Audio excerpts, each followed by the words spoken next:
इस मौर्योत्तर काल को मौर्योत्तर काल, इसमें हम लोगों ने किसको किसको पढ़ा है? अभी अभी हम लोग देखे हैं सिर्फ शुंग और कण्व राजवंश। शुंगों के बाद कण्व आए और कण्व के बाद जो शुंग, कण्व, फिर सातवाहनों की बात होती है। विदिशा क्षेत्र पर शुंग वंश और कण्व वंश का जो शासन था, उस क्षेत्र पर सातवाहनों ने इनको पराजित करके, यानी इनकी हत्या करके, सुशर्मा की हत्या करके यहाँ शिमुक ने अपने शासन को स्थापित किया। तो आज हम लोग सातवाहनों की स्थिति को देखेंगे और मुख्यतः सातवाहनों को माना जाता है कि ये दक्षिणापथ में, दक्षिणापथ यानी विंध्य पर्वत के दक्षिण वाले क्षेत्र में इनका शासन स्थापित है। तो विंध्य के दक्षिण वाला जो क्षेत्र है, विंध्य के दक्षिण का यह जो क्षेत्र है आपका, यहां से समझिए कि ये विंध्य का दक्षिण यानी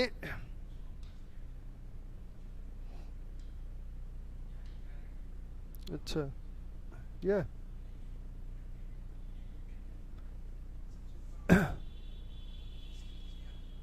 अच्छा ये जो क्षेत्र है, तो इसके दक्षिण वाला यानी यहाँ से ये आपका ये वाला जो क्षेत्र आएगा, ये वाला विशेषकर, तो ये इसके दक्षिण यानी दक्षिणापथ, दो दक्षिण के दो हिस्से माने जाते हैं, एक दक्षिणापथ है, एक सुदूर दक्षिण। तो दक्षिणापथ वाला जो क्षेत्र है यह विंध्य से कृष्णा तक के बीच का क्षेत्र है और कृष्णा से नीचे उसे सुदूर दक्षिण का क्षेत्र कहा जाता है, जहां पर चोल, पांड्य और चेर का शासन था। और संगम युग में चलेंगे तो ये तीन शासक आपको मिलते हैं, फिर संगम के बाद मिलते हैं हम लोगों को जो। अच्छा, यहाँ मगध पे किसका शासन है? मगध पे कण्व वंश के बाद मित्र वंशियों का शासन प्रारंभ हुआ, जिन्हें बाद में शकों ने, कुषाणों ने पराजित किया। तो मुख्यतः इस समय यानी प्रथम शताब्दी ईस्वी से लेकर और तीसरी शताब्दी तक का जो इतिहास है भारत का, वो मुख्य रूप से दक्षिणापथ का इतिहास है। दक्षिणापथ का इतिहास है। जब हम लोग देखते हैं कि गुप्तों के बाद जो एक प्रश्न भी बनता है मेंस का, कि गुप्तों के बाद भारत की जो राजनीतिक स्थिति थी उसका केंद्र कहाँ बना? तो गुप्तों के बाद जो राजनीतिक स्थिति थी उसका केंद्र आपका हर्षवर्धन के बाद देखें तो पुलकेशिन यहाँ महाराष्ट्र में बना। वैसे ही इस समय भी यह केंद्र यहाँ पर आकर केंद्रित हुआ है। आंध्रों को ये जो सातवाहन है इन्हें शालिवाहन भी कहा जाता है। सातवाहनों का एक नाम शालिवाहन भी है और इसे शाली यानी सिंह, तो सिंह की सवारी करने वाले शालिवाहन बोले जाते हैं। सिंह की सवारी करने वाले शालिवाहन बोले जाते हैं। तो सातवाहनों को शालिवाहन भी बोला गया है। इनके इतिहास के जानने के जो स्रोत हैं, इतिहास के जानने के जो महत्वपूर्ण स्रोत हैं, वो आपका साहित्यिक स्रोत भी है और पुरातात्विक भी है। जैसा कि प्राचीन इतिहास के ऐतिहासिक कालखंड में देखा जाता है, पुरातात्विक भी है। यह जो साहित्यिक स्रोत है इसमें पुराण, विशेषकर मत्स्य पुराण, वायु पुराण, ब्रह्मांड पुराण, ये प्रमुख हैं। साथ में अन्य जो ग्रंथ हैं जो इस काल में लिखे गए, इनके जो ग्रंथ हैं उसमें आपके गाथा सप्तशती,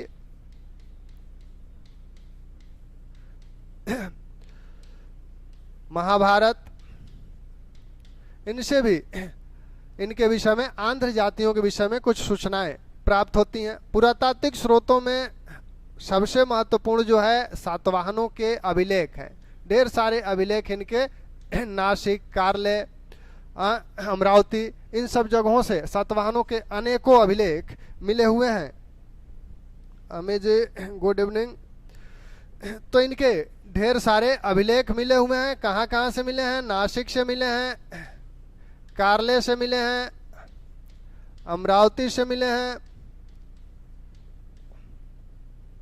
और कुछ विदेशी यात्री भी इनके विषय में सूचना देते हैं। टालमी, प्लिनी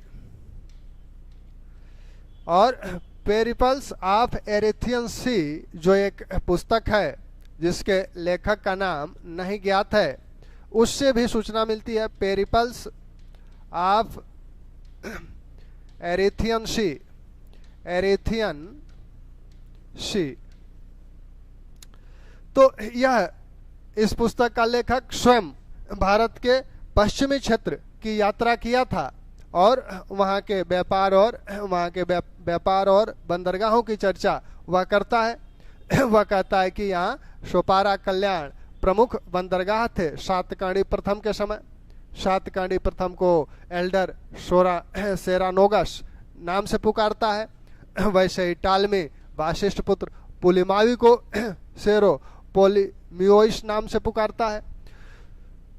जैसे कि चंद्रगुप्त को पुकारा जा रहा था, चंद्रगुप्त को कोई एंड्रोकोट्स कह रहा था, कोई सेंड्रोकोट्स कह रहा था, वैसे ये यूनानी लेखक भी इनको विभिन्न नामों से पुकारते हैं। तो हमारे पास सातवाहनों के जानने के जो प्रमुख स्रोत हैं उसमें पुराण हैं। पुराणों में 3 पुराण प्रमुख हैं। शुंगों को जानने के स्रोतों में भी हम लोगों ने पुराणों को देखा था। वहाँ भी मत्स्य पुराण, वायु पुराण और ब्रह्मांड पुराण मिले थे। यहाँ भी मत्स्य पुराण, वायु पुराण और ब्रह्मांड पुराण एक महत्वपूर्ण स्रोत है। ये हाल, शक शासक हाल द्वारा लिखी गई पुस्तक है। महाभारत से कुछ आंध्रों के विषय में जानकारी प्राप्त होती है, या ऐत्रेय ब्राह्मण से होती है, या मनुस्मृति से होती है। तो उनकी भी कुछ सहायता सातवाहन इतिहास को लिखने में ली गई है। पुरातात्विक स्रोतों में नासिक से जो अभिलेख मिले हुए हैं, नासिक से लगभग सबके अभिलेख मिले हुए हैं। गौतमीपुत्र सातकर्णी का, नागनिका का, वाशिष्ठपुत्र पुलमावी का, सातकर्णी प्रथम का, तो सबके अभिलेख यहाँ से मिले हैं। कार्ले से भी गौतमीपुत्र सातकर्णी का अभिलेख मिला है, वाशिष्ठपुत्र पुलमावी का मिला है, अमरावती से भी इनका मिला है, वाशिष्ठपुत्र का।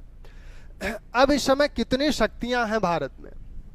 जो सातवाहन तो हैं दक्षिणापथ में, अब सातवाहनों के साथ अगल बगल कौन सी शक्तियां हैं? क्योंकि राजनीतिक स्थिति पर इन शक्तियों का बहुत प्रभाव पड़ता है कि आपके पड़ोसी कैसे हैं। क्योंकि आप प्रत्येक राजवंश अपना साम्राज्य विस्तार करना चाहता है, तो अगर उसका पड़ोसी कमजोर है तो साम्राज्य विस्तार आसानी से होगा। अगर पड़ोसी ताकतवर है तो साम्राज्य विस्तार मुश्किल है। इस समय सातवाहनों के साथ शक, और इधर कलिंग के खारवेल, चेदी शासक खारवेल है। तो मुख्य रूप से इनके जो संघर्ष होते हैं वो शकों से होते हैं। शकों की जो पश्चिम भारत में शाखाएं हैं, छहरात और कार्दमक, इन शाखाओं के साथ शकों के संघर्ष होते हैं। और इधर सातकर्णी प्रथम के समय इनके संघर्ष होते हैं। पुराणों में सातवाहन शासकों के विषय में क्या बताया गया है? पुराणों में, प्रतिमानंद जी गुड इवनिंग, पढ़ाई चल रही है ना? पुराणों में बताया गया है कि कुल सातवाहन शासक 30 बताए गए हैं, विशेषकर मत्स्य पुराण में। तो मत्स्य पुराण में कुल 30 शासकों की चर्चा की गई है। वायु पुराण में 19 शासकों की चर्चा है। तो 30 शासक माने जाते हैं सातवाहन वंश में हुए। इस वंश को इसके अभिलेखों में सातवाहन नाम से ही जाना गया है, जबकि पुराण कहते हैं कि ये आंध्र जातीय हैं। आंध्र जातीय, आंध्र जातीय को ऐत्रेय ब्राह्मण में कहा गया है कि ये जो आंध्र जातीय हैं ये अनार्य हैं। और आंध्र क्षेत्र कौन सा है? आंध्र क्षेत्र है कृष्णा और गोदावरी के बीच का जो तेलुगु भाषी क्षेत्र है, वही आंध्र प्रदेश बोला जाता था। तो पहले यहाँ अनार्य थे, बाद में विश्वामित्र के पुत्र यहाँ गए और उन लोगों ने यहाँ के कन्याओं से विवाह किया और उससे जो उत्पन्न हुए वही आंध्र कहे गए। विश्वामित्र के शिष्य, विश्वामित्र के पुत्र यहाँ इस प्रदेश में कृष्णा और गोदावरी के बीच वाले प्रदेश में जाकर बसे और वहाँ के स्थानीय कन्याओं से विवाह किया और उस विवाह के फलस्वरूप जो उत्पन्न हुए पुत्र वो आंध्र बोले गए। ऐत्रेय ब्राह्मण में इन्हें अनार्य बोला गया है। महाभारत में इन्हें मलेच्छ कहा गया है। महाभारत में आंध्रों को मलेच्छ कहा गया है। ऐत्रेय ब्राह्मण में इन्हें क्या कहा गया? अनार्य बोला गया है। और मनुस्मृति में इन्हें अंत्यज बोला गया है। अंत्यज यानी जिनको छुआ नहीं जाता था, अंत्यज। यानी इन तीनों साक्ष्यों से यह स्पष्ट होता है कि आंध्र जो हैं, जो आंध्र जातीय हैं, वो निम्न कुल से संबंधित है, निम्न जाति से संबंधित हैं। लेकिन सातवाहन लेखों में इन्हें उच्च कुल का ब्राह्मण माना गया है। गौतमी पुत्र सातकर्णी के नासिक प्रशस्ति में, हालांकि वो वाशिष्ठ पुत्र पुलमावी के काल की है, उसमें इन्हें एक ब्राह्मण कहा गया है, अद्वितीय ब्राह्मण कहा गया है। और परशुराम जैसा ब्राह्मण कहा गया है जो क्षत्रियों का विनाश करने वाला था। परशुराम जैसा ब्राह्मण मिक्स बायो नमस्कार, परशुराम जैसा ब्राह्मण कहा गया है। परशुराम ने क्या किया था? क्षत्रियों का कई बार विनाश किया था।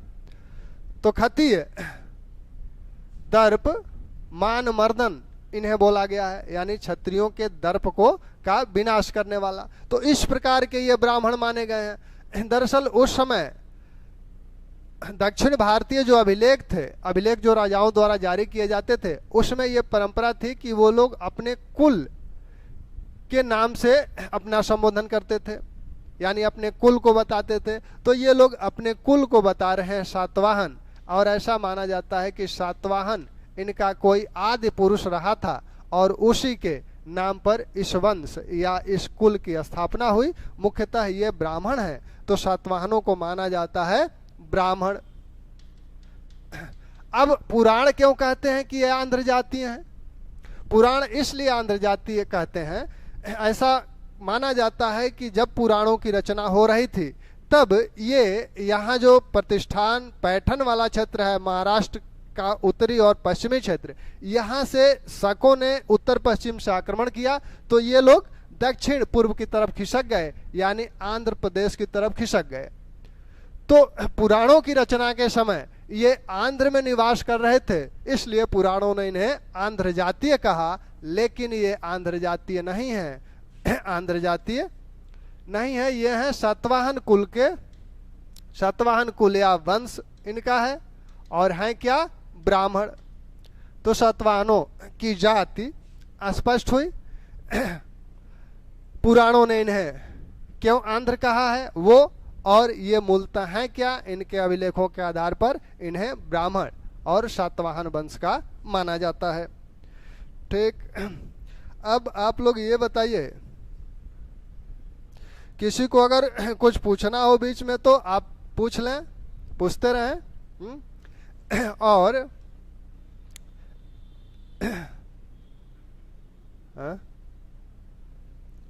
चलिए अभी आते हैं। तो बात समझ में आ रही है ना? जो पढ़ा रहे हैं वो तो बात समझ में आ रही है ना? मौर्य वंश समाप्त हुआ है, मौर्य काल समाप्त हुआ है, तो मौर्य काल से संबंधित आप लोग कुछ प्रश्न किए? कुछ प्रश्न करते रहिए, हालांकि हम भी प्रयास करेंगे ये टॉपिक समाप्त हो जाए। इसके बाद कौटिल्य मेगास्थनीज को करा के एक दिन प्रश्नों का एक सेशन रखेंगे। कुछ प्रश्न आपको, कुछ नए प्रश्न उसमें मिलेंगे, और प्रयास ये होगा कि एक प्रश्न में चार पांच प्रश्न मिल के एक प्रश्न बने, तो उसको डिस्कस कर लिया जाएगा। तो अगर हम लोग 25-30 प्रश्न भी डिस्कस करेंगे तो 100 प्रश्नों के बराबर हो जाएगा। तो सातवाहनों में कितने शासक हैं? 30 शासक हैं पुराणों के अनुसार। इनके इनके अभिलेखों के अनुसार ये क्या है, ये ब्राह्मण है और यही सर्वमान्य मत भी है, ब्राह्मण है, सातवाहन इनका वंश या कुल है। अब इनके संस्थापक कौन है? पुराण कहते हैं कि इनके संस्थापक जो हैं वो आपके सातवाहन। अब तो यह स्पष्ट हो गया कि सातवाहन है कौन। इनके संस्थापक पुराणों के अनुसार शिमुक,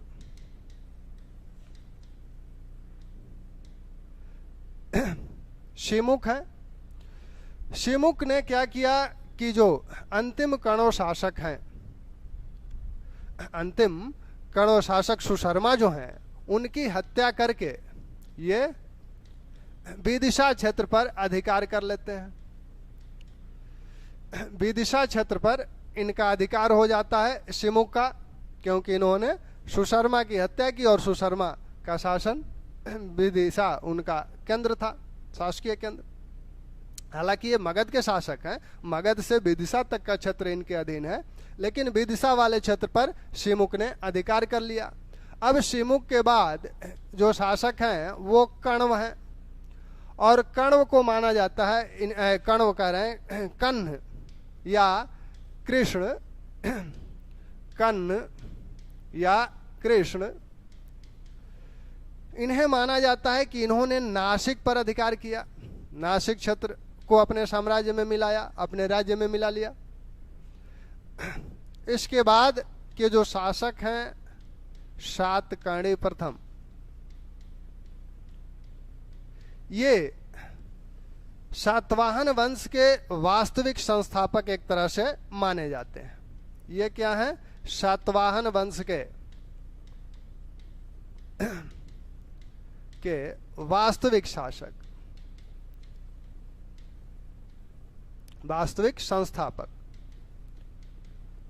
यानी इन्हीं के समय सातवाहन जो राजवंश है, यह राजवंश अपने क्या किया कि वह एक जो शब्द आता है प्रभुत्व संपन्न राज्य बना, किसी की अधीनता नहीं स्वीकार किया और यह प्रभुत्व संपन्न राज्य की कोटि में आ गया। तो इन्हें वास्तविक संस्थापक सातकर्णी प्रथम को माना जाता है। इन्होंने किन किन क्षेत्रों की विजय की?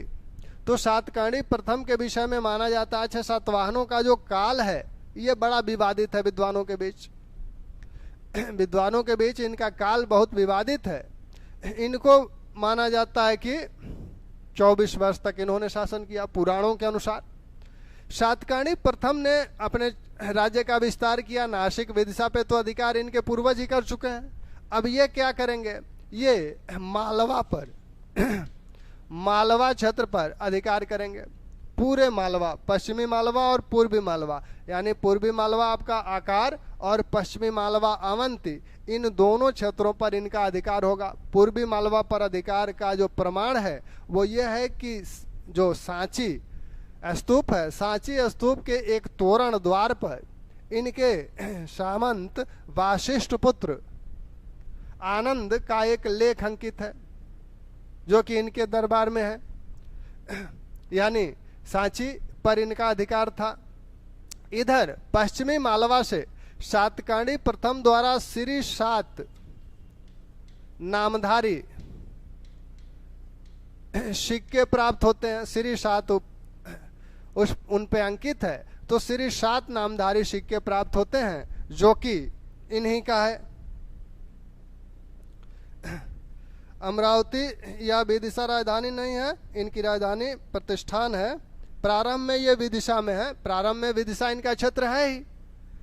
इनके समय आकर राजधानी जो है प्रतिष्ठान बन जाती है और मूल रूप से, ठीक है, मूल रूप से जो सातवाहन है ये अमरावती तो बहुत बाद में इनके क्षेत्र में आता है, वाशिष्ठ पुत्र पुलमावी के समय।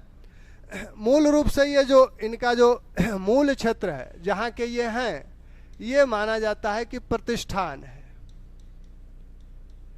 प्रतिष्ठान महाराष्ट्र में, ठीक। बाद में इनकी राजधानी भी यही प्रतिष्ठान बन गई।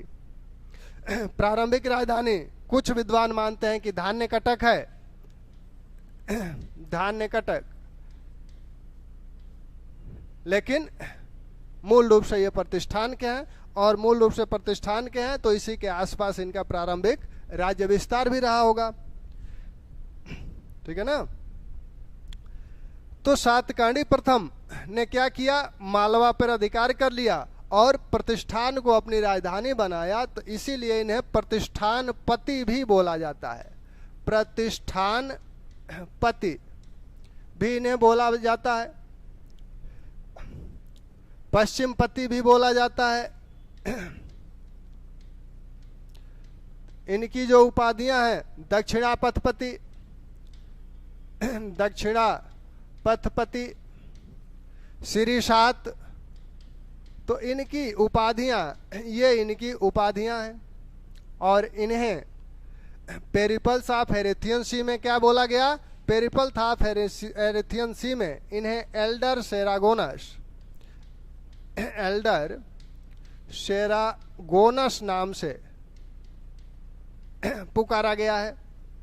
तो अगर कहा जाए कि एल्डर सेरागोनस कौन है, तो वो सातकर्णी प्रथम है। एल्डर सेरागोनस, सातकर्णी प्रथम को एल्डर सेरागोनस कौन कहता है, तो ये कहा गया है पेरिपल्स ऑफ एरेथियन सी में। हालांकि इसके लेखक का नाम नहीं ज्ञात है, पेरिपल्स ऑफ एरेथियन सी में। इसी में कहा गया है कि इसके समय सोपारा और कल्याण प्रमुख बंदरगाह थे पश्चिमी तट पर। पश्चिमी तट पर इसके समय सोपारा और कल्याण प्रमुख बंदरगाह थे। तो ये दोनों महाराष्ट्र में है। तो महाराष्ट्र का पूरा क्षेत्र, मालवा का पूरा क्षेत्र इनके अधीन है, सातकर्णी प्रथम के अधीन है। अब हुआ यह कि सातकर्णी का विवाह हुआ महारठियों से।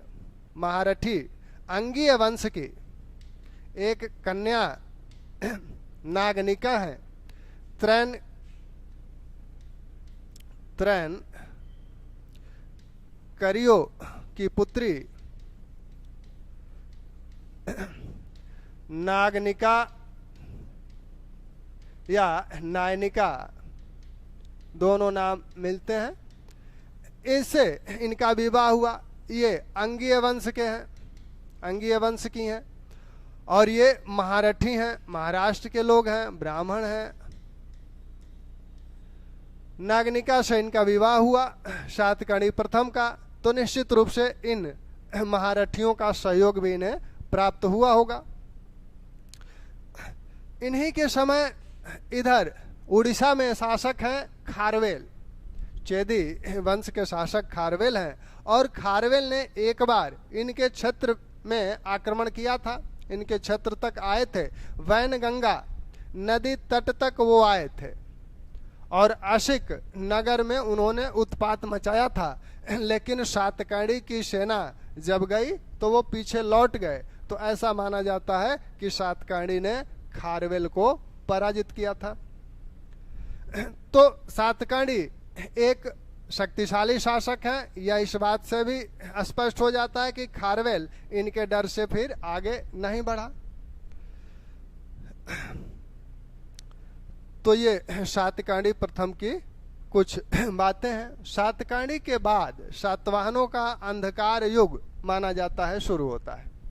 यानी इसके बाद के जो शासक हैं वो योग्य नहीं है, क्योंकि जो इनके पुत्र हैं, इनके पुत्र वेदश्री या यज्ञश्री वेदश्री, वो अल्पवयस्क हैं। अल्पवयस्क हैं तो अब इनकी जो पत्नी है नागनिका, ये उनका संरक्षक की भूमिका में आती हैं, उनकी संरक्षिका बनती हैं। और भारत की पहली महिला शासिका भी नागनिका को ही माना जाता है। तो भारत की पहली महिला शासिका नागनिका हैं और इन्होंने अपने पुत्रों की संरक्षिका के रूप में कार्य किया। और इसके बाद के जो शासक हैं वो माना जाता है कि सातवें जो शासक हैं सातकर्णी द्वितीय, वो सातवाहन वंश में सबसे अधिक समय तक शासन करने वाले हैं। यानी 56 वर्ष तक उन्होंने शासन किया था। उनके विषय में और कोई उनकी उपलब्धियों का ज्ञान नहीं होता है। नीलकंठ शास्त्री का मानना है कि सातवें शासक जो हैं सातकर्णी द्वितीय, वे 56 वर्ष तक यानी सर्वाधिक समय तक शासन इन्होंने किया था। इसके बाद के जो शासक हैं, इनके जो उत्तराधिकारी हैं अपलिक, उसके बाद कुंतल और फिर हाल। हाल जो है वो 17वें शासक हैं सातवाहन वंश के, उनके विषय में कोई सूचनाएं मिलती हैं। अपलिक और कुंतल के विषय में कोई सूचनाएं नहीं मिलती हैं। अपलिक के कुछ सिक्के मिलते हैं और कुंतल का उल्लेख काव्य मीमांसा, राजशेखर की काव्य मीमांसा में हुआ है और वात्सायन के कामसूत्र में हुआ है। इतने ही इनके विषय में सूचना मिलती है। हाल के बाद जो 23वें शासक हैं इस वंश के, गौतमी पुत्र सातकर्णी, वो सातवाहन कुल के सबसे शक्तिशाली शासक हैं। गौतमी पुत्र सातकर्णी सातवाहन वंश के सबसे शक्तिशाली शासक माने जाते हैं। तो शासकों को आप यहां देखें तो शिमुक, कन्ह, ये इनके भाई हैं। शिमुक के भाई हैं कन्ह, क्योंकि सातकर्णी प्रथम अभी अल्पवयस्क थे तो कुछ दिनों तक इन्होंने शासन किया, फिर सातकर्णी प्रथम शासक बने। सातकर्णी प्रथम। इनके बाद के जो शासक हैं, यहाँ फिर नागनिका संरक्षिका के रूप में कार्य करती हैं। वेदश्री, यज्ञश्री जो इनके पुत्र हैं, ये अल्पवयस्क हैं तो नागनिका संरक्षक की भूमिका में आ जाती हैं। फिर इसके बाद के जो शासक हैं, उनमें आपके 7वें स्थान के बीच के शासकों का हालांकि सूची तो है पुराणों में, लेकिन जब उनके विषय में कोई सूचना नहीं है तो उन्हें याद रखने की आवश्यकता भी नहीं है। 7वें शासक जो सातकर्णी द्वितीय माने जाते हैं। फिर इनके जो उत्तराधिकारी हैं अपलिक, फिर कुंतल और 17वें जो शासक हैं हाल, इनके विषय में कुछ सूचनाएं मिलती हैं। फिर 23वें नंबर के जो 23वें जो शासक हैं आपके गौतमी पुत्र सातकर्णी, इनके विषय में सूचनाएं, ये तो सबसे इस वंश के सबसे शक्तिशाली शासक हैं। और इनके बाद वासिष्ठ पुत्र पुलुमावी, वासिष्ठ पुत्र पुलुमावी, पुलुमावी या पुलेमा, पुलुमावी, इन्हें पुलेमा भी कहीं कहीं कहा जाता है। इसके बाद फिर जो है शासकों का क्रम गड़बड़ हो जाता है, मतलब अयोग्य होते हैं। फिर बाद में वही यज्ञश्री सातकर्णी इस वंश के अंतिम शक्तिशाली शासक हैं।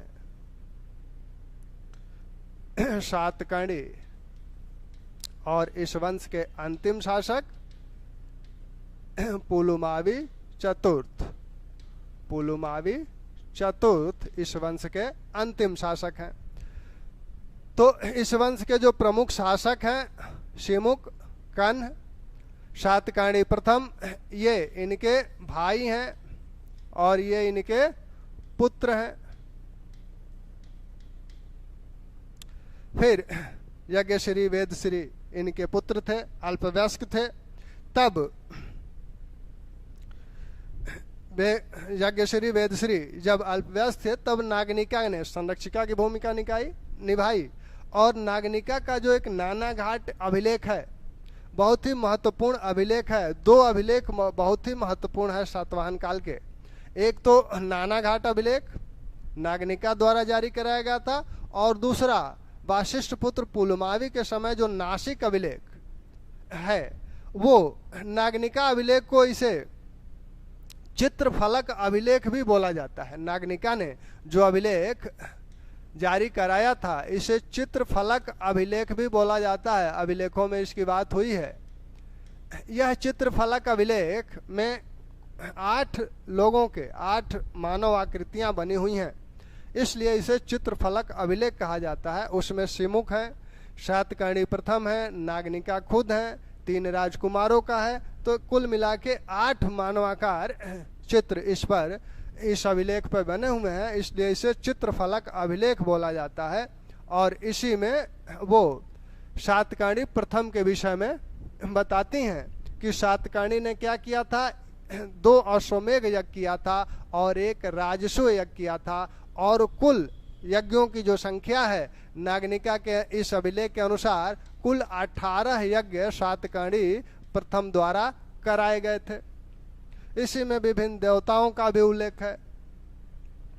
नागनिका के इस अभिलेख में कृष्ण का भी उल्लेख है, बलराम का भी उल्लेख है, राम का भी उल्लेख है, इंद्र का भी उल्लेख है, सूर्य, चंद्र, कुबेर, यम, इन सब देवताओं का भी उल्लेख इस चित्रफलक अभिलेख में है। तो चित्रफलक अभिलेख बहुत ही महत्वपूर्ण है इस काल के विषय में जानने के लिए। तो यहाँ आपने देखा सातकर्णी नागनिका संरक्षिका बन गई। फिर 7वें नंबर के जो शासक सातकर्णी द्वितीय हैं, नीलकंठ शास्त्री कहते हैं कि यह 56 वर्ष तक शासन किया, यानी सर्वाधिक समय तक ये शासन किया। इनके उत्तराधिकारी अपलिक हैं, फिर कुंतल हैं, कुंतल क्षेत्र पर इन्होंने शासन किया। और उसके बाद हाल हैं, इनके कुछ सिक्के मिलते हैं मध्य प्रदेश से, मालवा से। और कुंतल के विषय में जो जानकारी मिलती है आपके वात्सायन के कामसूत्र से मिलती है, कामसूत्र में इनका उल्लेख है। और आपके काव्य मीमांसा राजशेखर की जो काव्य मीमांसा है उसमें भी इनका उल्लेख है। ठीक, फिर आपके हाल हैं। तो यहां तक तो सातकर्णी प्रथम तक तो हम लोगों ने देख लिया। सातकर्णी प्रथम की उपाधियां क्या है? सातकर्णी प्रथम की जो उपाधि है दक्षिणापतिपति, अप्रहत्य, चक्र, इनकी उपाधि है। क्योंकि नागनिका इन्होंने क्या किया कि जब अश्वमेघ यज्ञ किए तो अश्वमेघ यज्ञ के पश्चात इन्होंने एक सिक्का जारी किया और वह सिक्का नागनिका के नाम से जारी किया गया। एक सिक्का इन्होंने जारी किया अपने रानी के, अपनी पत्नी के नाम से, और उस पर एक और अश्व का चित्र बना हुआ था और उस पर अप्रहत्य चक्र, अप्रहत्य चक्र का चालक लेख अंकित है। तो अप्रहत्य चक्र इनकी उपाधि भी मानी जाती है। तो इनका जो लेख है वो तो एक सिक्का तो जो है श्रीसात नाम का सिक्का है जो कि पश्चिमी मालवा में मिला हुआ है। दूसरा सिक्का इनका जो है अश्वमेघ यज्ञ कराने के पश्चात इन्होंने जारी किया और इस सिक्के को अपनी रानी के नाम से जारी किया। उस पर अश्व बना हुआ है और अप्रहत्य चक्र का चालक लेख अंकित है। तो इनकी उपाधियां हुई आपकी दक्षिणा पथपति, अप्रहत्य चक्र, और उपाधियां इनकी प्रतिष्ठानपति, पश्चिमपति, इनकी महत्वपूर्ण उपाधियां हैं। ये सतवाहनों की उपाधियां भी बार बार पूछी जाती हैं, तो इन उपाधियों का भी ध्यान रखें। नागनिका के विषय में हम लोगों ने बात की ही कि नागनिका के जो यह चित्रफलक अभिलेख, यह जो मिला हुआ है, कहाँ से मिला हुआ है? नागनिका का यह जो चित्रफलक अभिलेख है यह नाना घाट से मिला हुआ है। और कभी ये पूछा जा सकता है कि नाना घाट है कहाँ? तो ये महाराष्ट्र के पूना में है। महाराष्ट्र के पूना में नाना घाट है। तो नाना घाट अभिलेख महाराष्ट्र के पूना से प्राप्त हुआ है। ठीक, बात समझ में आ रही है ना? और लिखें, और कुछ डिटेल लिख दें कि इतना पे संकेत से काम चल जाएगा। बताएं आप लोग। तो इस नाना घाट अभिलेख में जो बातें हैं उसको ध्यान रखिएगा। इनके अनुसार, नागनिका के अनुसार, सातकर्णी प्रथम ने कुल 18 यज्ञ किया। 2 अश्वमेघ यज्ञ करते हैं, 1 राजसूय यज्ञ करते हैं। तो अश्वमेघ यज्ञ किया इन्होंने और राजसूय यज्ञ किया। राजसूय यज्ञ क्यों किया जाता है ये आप जानते ही हैं। ठीक, फिर इनके अनुसार इस अभिलेख में कुछ देवताओं के भी नाम हैं और देवताओं के नाम में बलराम, कृष्ण, इंद्र, सूर्य, चंद्र, यम, कुबेर, इन देवताओं का भी इस अभिलेख में उल्लेख है। ठीक है, प्रयास कर दे रहे हैं कि अधिकांश लिख दिया करें। तो ये आपका, तो यानी सातकर्णी प्रथम की उपलब्धियां, इनकी जो उपाधि है, उपाधि क्या है इनकी? उपाधि है दक्षिणा पथपति, दक्षिणा पथपति, प्रतिष्ठानपति, प्रतिष्ठानपति, पश्चिमपति,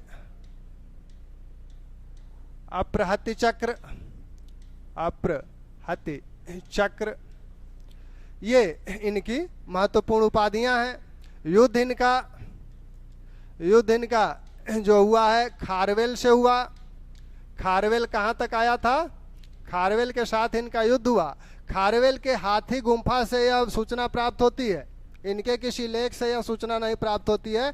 खारवेल के हाथी गुंफा अभिलेख में ही यह बताया गया है, खारवेल ने बताया है कि मैं वैन गंगा तक गया था और अशक नामक नगर को ध्वस्त किया था। और यह स्थान किसके राज्य में था? सातकर्णी के राज्य में था, लेकिन सातकर्णी ने इसका प्रतिरोध किया, फिर खारवेल को वापस जाना पड़ा। सातकर्णी ने किन क्षेत्रों को अपने सीमा में मिलाया था? मालवा, पूरे मालवा की विजय की। अब मालवा में पूर्वी मालवा, जिसे आकार बोला जाता है, आकार, इसे पूर्वी मालवा बोला जाता है। अभी इनकी बात करेंगे। पूर्वी मालवा से क्या प्राप्त होता है? सांची के स्तूप से, सांची के स्तूप के तोरण द्वार पर इसके सामंत यानी इसके दरबारी वाशिष्ठ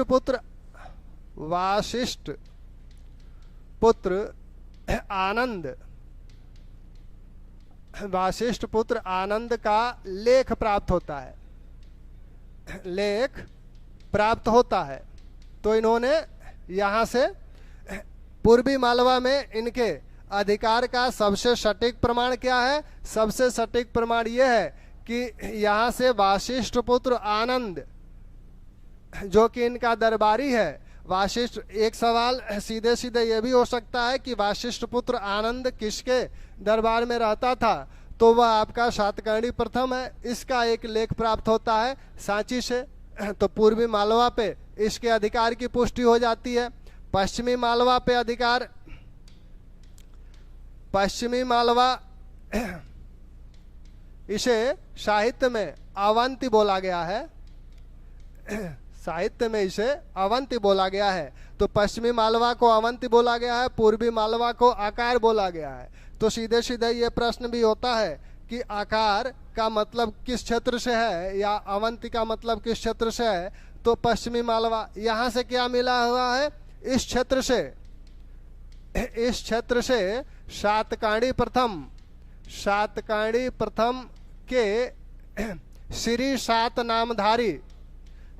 सात नामधारी सिक्के मिले हैं, नामधारी सिक्के मिले हैं। ठीक,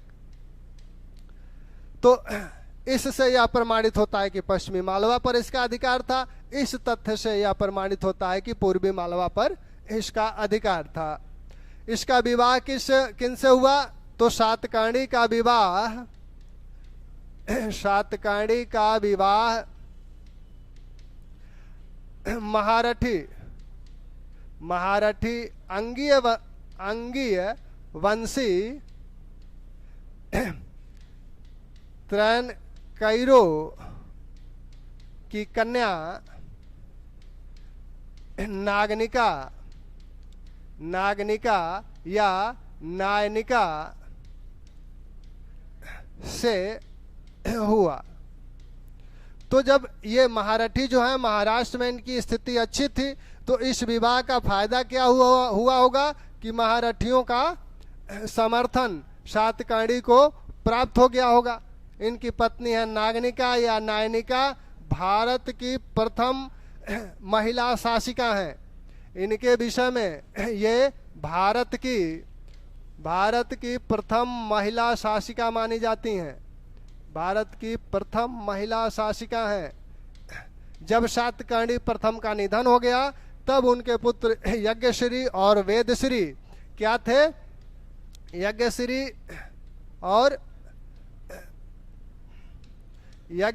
और वेदश्री अल्पवयस्क थे। यज्ञश्री और वेदश्री दो पुत्र थे, दोनों अल्पवयस्क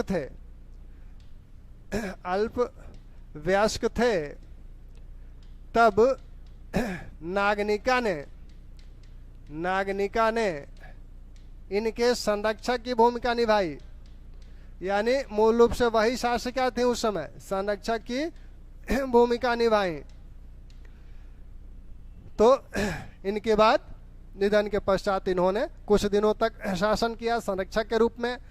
नागनिका की अन्य जो सूचना है इसको आप देख ही चुके हैं, नानाघाट अभिलेख, नानाघाट चित्रफलक अभिलेख। चित्रफलक अभिलेख क्यों है? क्योंकि इस पर 8 मानव आकृतियां अंकित है। इस चित्रफलक अभिलेख पर 8 मानव आकृतियां अंकित हैं। इन 8 आकृतियों में आपके पहले शासक शिमुक भी हैं, या सिंधुक कहिए या शिमुक कहिए, बात वही है। दोनों नाम पुराणों में प्रयोग किए गए हैं। तो शिमुक, फिर आपके सातकर्णी प्रथम, नागनिका का खुद ही, और 3 राजकुमारों का भी, और एक सारथी का भी इस पर चित्र है। यानी कुल मिला के 8 मानव आकृतियां इस अभिलेख पर अंकित हैं। और यह नानाघाट कहाँ है? यह नानाघाट महाराष्ट्र के पूना में है। तो सातकर्णी प्रथम संबंधी जो सामान्य तथ्य हैं, सामान्य क्या, सभी तथ्य लगभग सातकर्णी से जुड़े हुए हो गए। सातकर्णी के बाद सातवाहन वंश का अंधकार युग प्रारंभ हुआ, क्योंकि इनके पुत्र अल्पवयस्क हैं। और नागनिका के पश्चात यहाँ शासकों का क्रम जो है, इस तरह का कोई शासक नहीं है जिसके विषय में कुछ कहा जाए। तो इनकी उपलब्धियां कोई नहीं है। तो इनके बाद के जो शासक हैं सातकर्णी के बाद के, उसमें आपने देखा कि अपलिक 7वें नंबर के जो शासक हैं, 7वें शासक सातकर्णी द्वितीय, इनके विषय में नीलकंठ शास्त्री का मानना है कि ये 56 वर्ष शासन किए। तो अगर कोई प्रश्न ऐसा आता है तो आप अगर सातकर्णी विकल्प में है तो आप उसे लगाएंगे कि सातवाहन वंश में सर्वाधिक काल तक शासक कौन रहा, तो उसमें सातकर्णी द्वितीय है। और एक बात और, भारतीय राजवंशों में सबसे ज्यादा काल तक शासन करने वाला यही सातवाहन वंश है। लगभग 350 से 400 वर्षों तक यह वंश किसी न किसी तरह शासन करता है इस क्षेत्र पर, दक्षिणापथ पर। इनके जो उत्तराधिकारी हैं अपलिक, इनका उल्लेख हुआ है पुराणों में। अपलिक के विषय में इनके कुछ सिक्के मिलते हैं, इतनी ही इनके विषय में सूचना है। इसके बाद आपके जो दूसरे शासक हैं अपलिक के बाद, वो कौन है? अपलिक के बाद के जो शासक हैं कंटक, तो उनकी सूचना कुछ मिलती है। उनकी सूचना यही मिलती है कि काव्य मीमांसा और किसमें है? काव्य मीमांसा और वात्सायन के कामसूत्र में उनका उल्लेख है। फिर इस वंश के जो 17वें शासक हैं ये हैं हाल जो है, इनके विषय में ये खुद ही एक विद्वान शासक है। और इन्होंने महारठी प्राकृत भाषा में पैसाची शैली में गाथा सप्तशती नामक गीत काव्य की रचना की। तो इनकी प्रमुख उपलब्धि है कि महारठी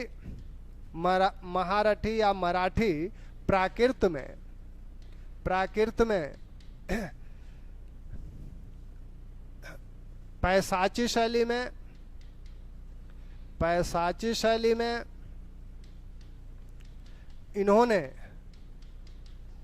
गाथा सप्तशती नामक गीत काव्य की रचना की है। गाथा सप्तशती नामक गीत काव्य की रचना इन्होंने की है और इस ग्रंथ में सबसे पहले ये शिव की स्तुति करते हैं। तो इस ग्रंथ में इन्होंने शिव की स्तुति की है, शिव की स्तुति करते हैं और गौरी के मंदिर का भी इसमें उल्लेख है, गौरी के मंदिर का भी। ये अब हाल लीलावती एक समय एक ग्रंथ है इनके समय का, पढ़ित जिसके लेखक हैं, पालित जिसके लेखक माने जाते हैं लीलावती, ये वो गणित वाला लीलावती नहीं, तो इसके लेखक जो है पालित माने जाते हैं। और उन्होंने कहा कि इनके इस लीलावती में हाल के युद्ध अभियानों का उल्लेख है, युद्ध अभियानों का उल्लेख है हाल के। और इसमें बताया गया है कि विजय चंद नामक एक इनका सेनापति था, वह श्रीलंका गया था। कहाँ गया था? श्रीलंका गया था। श्रीलंका की विजय की थी या श्रीलंका गया था। तो श्रीलंका गया, वहां से एक श्रीलंका की राजकुमारी मलयवती से हाल का विवाह हुआ, मलयवती से हाल का विवाह हुआ। और मलयवती को प्राकृत आता नहीं है, मराठी प्राकृत, तो राजा और इस रानी से संवाद कैसे हो? खैर प्रेम की कोई भाषा नहीं होती, न लिपि होती है, फिर भी अन्य कार्यों के लिए तो संवाद की आवश्यकता है। तब मलयवती ने हाल को प्रेरित किया संस्कृत सीखने के लिए। मलयवती की प्रेरणा से हाल संस्कृत सीखने के लिए तैयार हुए। तो प्रेम पता नहीं क्या क्या करा दे, तो अब प्रौढ़ावस्था में ये संस्कृत सीख रहे हैं। सर्ववर्मन को बुलाया गया और सर्ववर्मन से मलयवती ने कहा है कि इनको संस्कृत सिखाना है तो आप एक व्याकरण ग्रंथ की रचना कीजिए सरल भाषा में, वासुदेव नंदन ले लीजिए। तो एक सरल भाषा में व्याकरण ग्रंथ की रचना कराई गई हाल को संस्कृत सिखाने के लिए, और सर्ववर्मन ने उसकी रचना की, यानी इनके काल में कातंत्र की रचना हुई। और इसकी रचना किसने की? सर्ववर्मन ने, सर्ववर्मन ने। यह क्या है? संस्कृत व्याकरण का ग्रंथ है। सातवाहन जितने भी लेख हैं वो सभी प्राकृत भाषा में हैं। सातवाहन लेख जो हैं प्राकृत भाषा में है। तो इन्होंने सर्ववर्मन ने कातंत्र की रचना की हाल को संस्कृत सिखाने के लिए, क्योंकि मलयवती संस्कृत की विदुषी थी। इन्हीं के दरबार में गुड़ाढ़ ने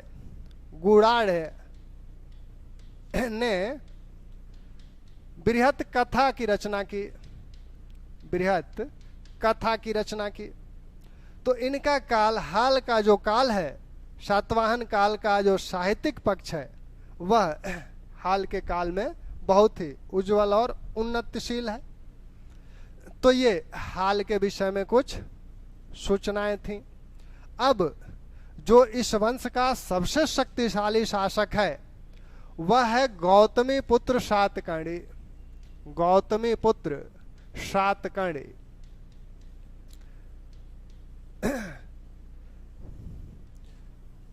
माना जाता है कि 106 ईस्वी से 130 ईस्वी तक इन्होंने शासन किया था।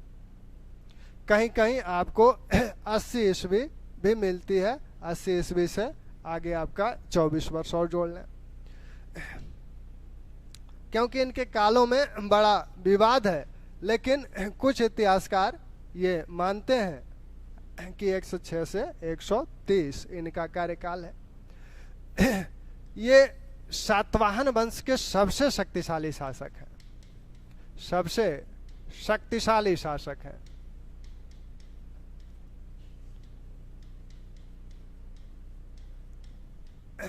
गौतमी पुत्र सातकर्णी है, गौतमी के पुत्र हैं। इनकी माता का नाम गौतमी बलश्री है, माता का नाम गौतमी बलश्री है, और पिता का नाम शिवास्ति है, शिवास्ति। तो गौतमी बलश्री के ये पुत्र हैं, इसलिए गौतमी पुत्र सातकर्णी कहे जाते हैं। जो सातवाहन शासक हैं वो अपनी माताओं के नाम से या उनके नाम के साथ नारी नाम जुड़ा हुआ है, जैसे गौतमी सातकर्णी है, या आपके वासिष्ठ पुत्र पुलमावी हैं। तो इस तरह से इनके नामों के साथ यह जुड़ा हुआ है, तो इनके मातृपक्ष को दिखाता है। अब ये गौतमी पुत्र सातकर्णी की उपलब्धियां क्या हैं? उपलब्धियां यह हैं कि इनके समय में, अब ये जो अंधकार युग आया था सातवाहन काल में सातकर्णी प्रथम के बाद, उसमें यह माना जाता है कि शकों ने उत्तर पश्चिम क्षेत्र से यहाँ सातवाहनों पे आक्रमण किया और सातवाहनों के क्षेत्रों को शकों ने विजित किया। या ये भी हो सकता है कि ये लोग सातवाहनों के सातवाहन शकों की अधीनता स्वीकार कर लिए हों। तो ऐसा माना जाता है कि हो सकता है कि सातवाहन इनकी अधीनता स्वीकार कर लिए हों। तो यही है अंधकार युग है इनका, तो ये इनका अंधकार युग है। ठीक। अब सातकर्णी ने क्या किया कि इसने सातवाहन साम्राज्य का पुनरुद्धार करता बोला जाता है इसे, सातवाहन साम्राज्य का पुनरुद्धार करता है। इसने शकों को पराजित किया। उस समय जब इसका शासनकाल है, इस समय छहरात वंशी शकों की जो शाखाएं हैं जो पश्चिमी क्षेत्र में पश्चिमी सीमा पर शासन करती थी, तो उसमें आपके छहरात वंशी जो शासक हैं, छहरात शाखा के जो शासक थे वो यहाँ शासन करते थे। और इसमें चष्टन और उषावदात इसका दामाद था। तो इन्होंने सातकर्णी ने, गौतमी पुत्र सातकर्णी ने इनको पराजित किया और अपने शासन काल के 17वें वर्ष इसने इन पर आक्रमण किया, शकों पर, और इनको पराजित किया।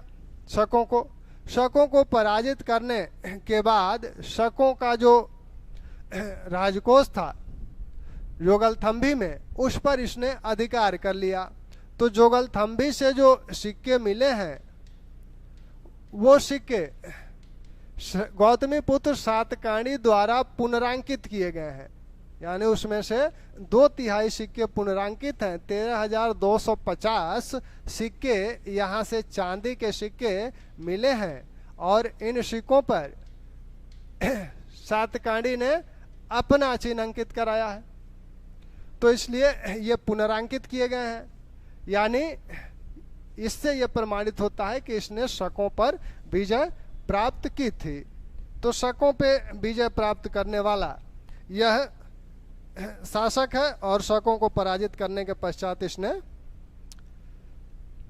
अब शकों को पराजित करने के बाद इसने कुछ दान भी किया, ग्रामों को दान किया, बौद्ध संघ को। जो नासिक का बौद्ध भिक्षु संघ है उसको इसने अजकालकीय नामक ग्राम दान में दिया।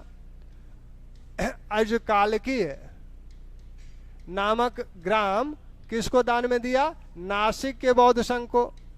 नासिक के बौद्ध संघ को अजकालकीय नामक ग्राम दान में दिया। ये पहले उषावदत्त इस ग्राम को दान में दिया था, उसी को अब सातकर्णी प्रथम इनको दान में देता है। और करजक नामक ग्राम को इसने कार्ले के बौद्ध संघ को दान में दिया। कार्ले के बौद्ध संघ को दान में दिया। तो ये अगर कहा जाए कि अजकालकीय नामक ग्राम इसने किसे दान में दिया था, किस संघ को, तो वो नासिक के संघ को दान में दिया था, और करजक नामक ग्राम कार्ले के बौद्ध संघ को दान में दिया था। ठीक। सातकांडी की प्रमुख उपलब्धि, इनको पराजित किया 17वें वर्ष में, इन पर आक्रमण किया और इनको पराजित किया और इन गांवों को दान में दिया, जो पहले ये गांव शकों द्वारा दान में दिए गए थे। सातकांडी की जो उपाधियां हैं वो बहुत महत्वपूर्ण हैं। इनकी उपाधियों में चक्र विक्रम, एक ब्राह्मण, राजराज, महाराज,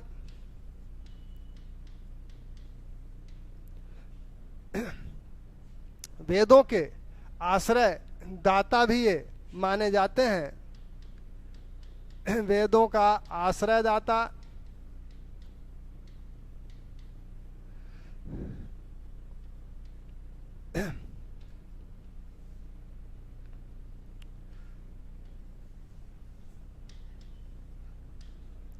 खत मद मर्दन यानी क्षत्रियों के दर्प को यानी अभिमान को, दर्प का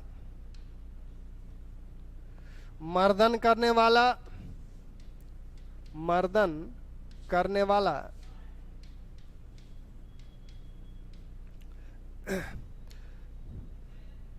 वेड़ा कटक स्वामी। तो इनकी उपलब्धियों को देखिए, चक्र विक्रम, एक ब्राह्मण, यानी इसी को आप अद्वितीय ब्राह्मण भी कह सकते हैं। अद्वितीय ब्राह्मण इनकी उपाधि है। राजराज, महाराज, वेदों का आश्रयदाता, औदान निलय, वेदों का आश्रयदाता। खत मद मर्दन यानी क्षत्रियों का दर्प मर्दन करने वाला। वेड़ा कटक स्वामी, ये जो है वेड़ा कटक नामक नगर की स्थापना किया था, तो इसलिए इसे बेड़ा कटक स्वामी कहा जाता है। इनके दानों को हम लोगों ने देखा। दानों में क्या है कि 2 गांव ये दान में देते हैं, एक अजकालकीय और एक करजक। ग्राम दान में देने की बात सबसे पहले सातवाहन काल में देखने को मिलती है, और कुछ इतिहासकारों का मानना है, विशेषकर राम शरण शर्मा का, कि यहीं से सामंतवाद की शुरुआत होती है। इसको सातवाहनों की अर्थव्यवस्था में देखा जाएगा। लेकिन अभी देखिए कि ये 2 गांव ये दान में देते हैं। ग्राम दान देने की सूचना, अभिलेखीय सूचना सबसे पहले जो मिलती है वो नागनिका के नानाघाट अभिलेख में मिलती है। तो ग्राम दान संबंधी सबसे पहली सूचना किस अभिलेख में प्राप्त होती है? तो नानाघाट अभिलेख में। इस बात को भी नोट कर लीजिएगा कि नानाघाट अभिलेख जो कि नागनिका का है, उसमें सबसे पहले बौद्ध और ब्राह्मणों को ग्राम दान में दिए जाने का उल्लेख किया गया है। तो अब इनके उपलब्धियों की चर्चा इनके पुत्र वासिष्ठ पुत्र पुलुमावी अपने नासिक अभिलेख में करते हैं। उन्होंने नासिक अभिलेख में, जो कि वो जो नासिक अभिलेख है, यह जो गौतमी बलश्री हैं, इनके कहने पर वहां उन्होंने ग्राम दान दिया और उसी के उपलक्ष्य में यह अभिलेख जारी किया गया। तो उसमें ये बताते हैं इनकी उपलब्धियों के विषय में कि किन किन क्षेत्रों पर इनका अधिकार था। ऋषिक यानी आपका जो कृष्णा तट है, कृष्णा नदी तट, ये नाम भी सीधे सीधे पूछे जा सकते हैं, यूपीएससी में पूछे जाते हैं, आपसे भी पूछे जाएंगे। अश्मक, अश्मक का मतलब है गोदावरी, गोदावरी तट। अनूप, अनूप का मतलब है नर्मदा घाटी। सौराष्ट्र या सौराष्ट्र, दक्षिणी काठियावाड़, काठियावाड़। कुकुर, कुकुर पश्चिमी राजपूताना, पश्चिमी राजपूताना। आकार, इसको हम लोगों ने देखा ही, पूर्वी मालवा, अवंती, पश्चिमी मालवा,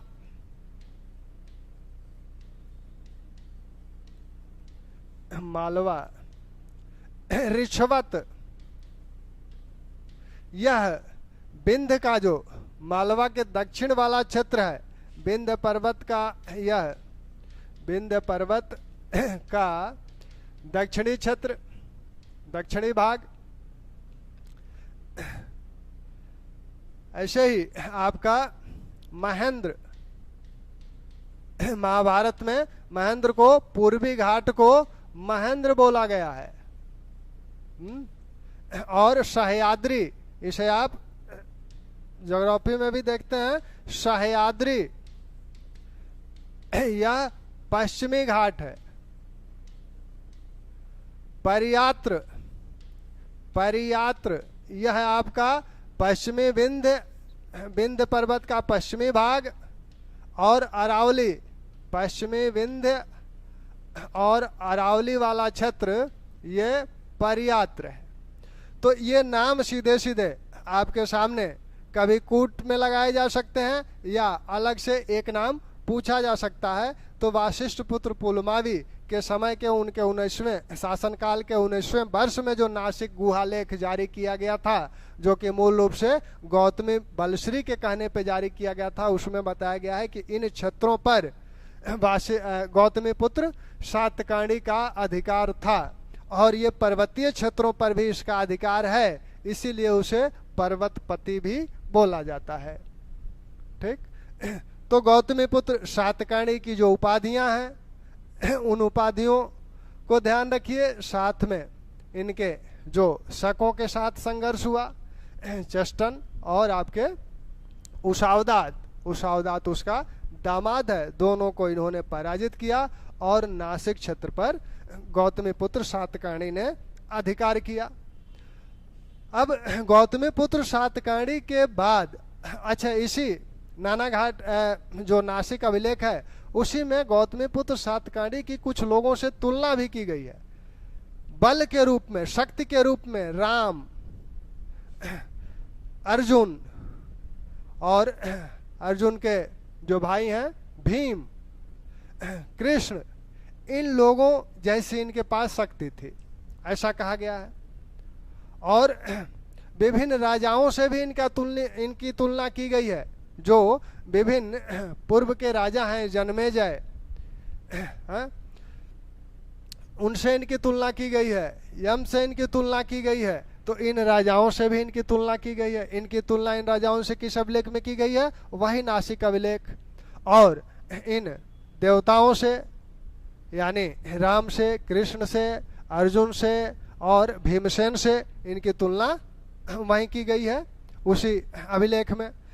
इन्हें कहा गया है कि ये क्या करते थे, ये जो द्विज हैं या द्विजेतर हैं, उनके कल्याण के लिए कार्य करते हैं और जनता के सुख में अपना सुख देखते हैं, जनता के दुख में अपना दुख देखते हैं।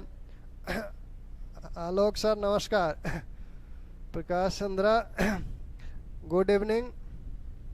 तो ये जनता के दुख में अपना दुख देखते हैं, जनता के सुख में अपना सुख देखते हैं।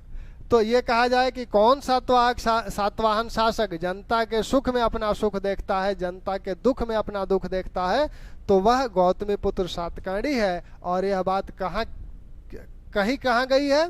तो यह बात कही गई है आपके किसमें? नासिक लेख में।